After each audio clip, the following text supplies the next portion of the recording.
स्वागत है आपका शीतल कार्टून वर्ल्ड में, जहां हर कहानी होती है जादुई और दिल छू लेने वाली।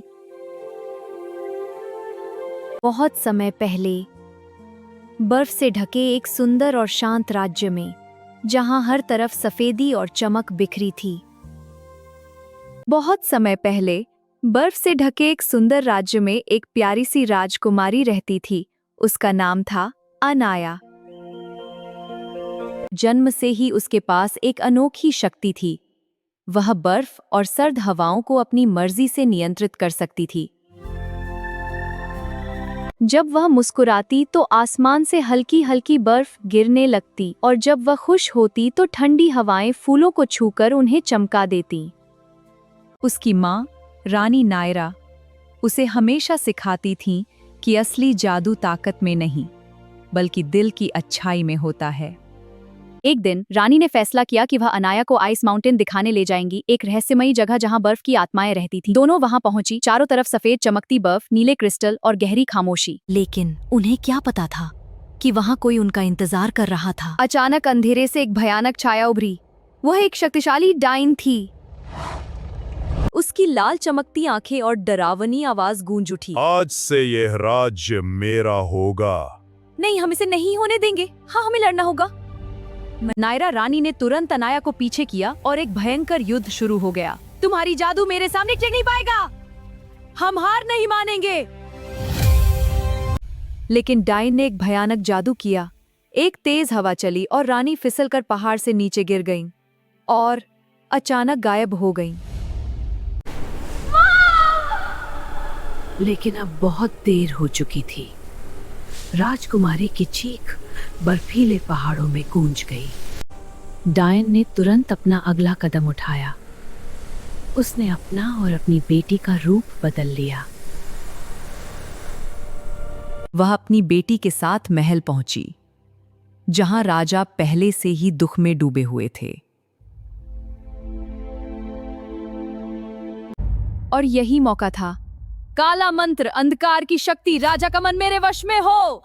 डायन ने एक काला मंत्र पढ़ा और राजा के मन को अपने वश में कर लिया। कुछ ही दिनों में उसने राजा से शादी कर ली और बन गई झूठी रानी। और उसकी बेटी, जो उतनी ही क्रूर थी, महल में रहकर अंधेरे राज की शुरुआत करने लगी। लेकिन उसके पास एक साथी था, एक छोटा सा स्नो लेपर्ड का बच्चा जिसका नाम था स्नोबॉल। वह हमेशा उसके पास रहता, उसे हिम्मत देता। राजकुमारी अनाया अब अकेली थी। नई रानी ने उसे प्यार नहीं बल्कि डर और झूठ दिए। उसे बताया गया कि उसकी माँ उसे छोड़कर चली गई और कोई उसे बचाने नहीं आएगा। उसे बताया गया कि उसकी माँ उसे छोड़कर चली गई और कोई उसे बचाने नहीं आएगा। एक दिन डायन ने एक योजना बनाई। उसने एक मीठा पेय तैयार किया। यह तुम्हें मजबूत बनाएगा। भोली अनाया ने वह पी लिया। कुछ ही पलों में उसकी आंखें भारी होने लगीं और वह गहरी जादुई नींद में चली गई। डायन ने उसे क्रिस्टल के ताबूत में बंद कर दिया और महल के बगीचे में दफना कर हंस पड़ी, अब कोई खतरा नहीं। लेकिन किस्मत को कुछ और ही मंजूर था। स्नोबॉल ने सब देखा और दौड़ पड़ा मदद की तलाश में। वह रोया फिर दौड़ा। वह कई दिनों तक जंगलों में भटकता रहा, ठंडी हवाओं और बर्फ के बीच, लेकिन उसने हार नहीं मानी। आखिरकार उसे मिला एक युवा राजकुमार अमित। स्नोबॉल ने उसे सब कुछ समझाया अपने तरीके से, और स्नोबॉल उसे अपने साथ उस बगीचे की ओर ले गया। राजकुमार अमित ने जब अनाया को देखा, वह उसकी सुंदरता को देखकर स्तब्ध रह गया। इतनी सुंदर, लेकिन इतनी शांत, जैसे समय वहीं ठहर गया हो।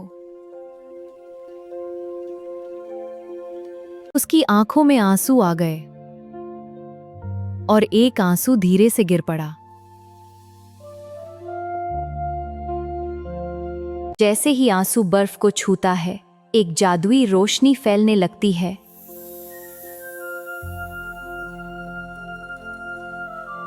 क्रिस्टल चमकने लगता है और धीरे धीरे अनाया की आंखें खुल जाती हैं।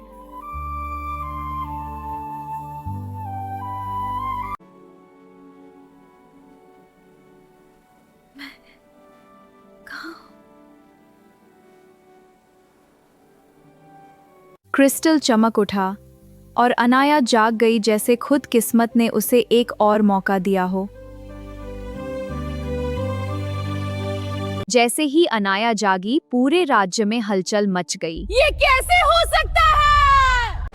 अब समय था सच का और एक भयंकर युद्ध शुरू हुआ, रोशनी और अंधेरे के बीच। आखिरकार सच्चाई और प्यार ने जीत हासिल की और डायन का अंत हो गया। अचानक राजा होश में आ गए और महल में फैला अंधेरा धीरे धीरे मिटने लगा। एक चमकदार रोशनी के साथ रानी नायरा वापस प्रकट हो गईं।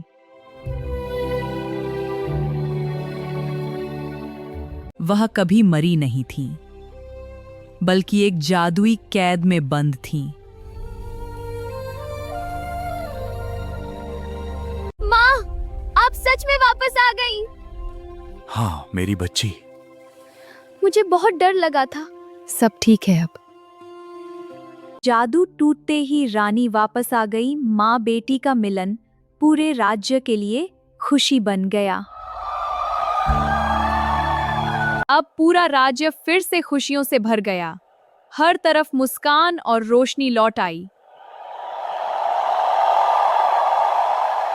अनाया और अमित का विवाह हुआ और पूरे राज्य ने इस खुशी को मिलकर मनाया। इस विवाह से राजा और रानी भी बहुत खुश थे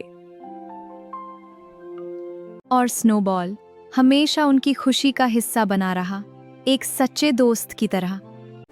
अब जब भी बर्फ गिरती, वह डर नहीं बल्कि खुशियों का संकेत बन गई। और इस तरह एक जादुई कहानी का अंत खुशियों के साथ हुआ।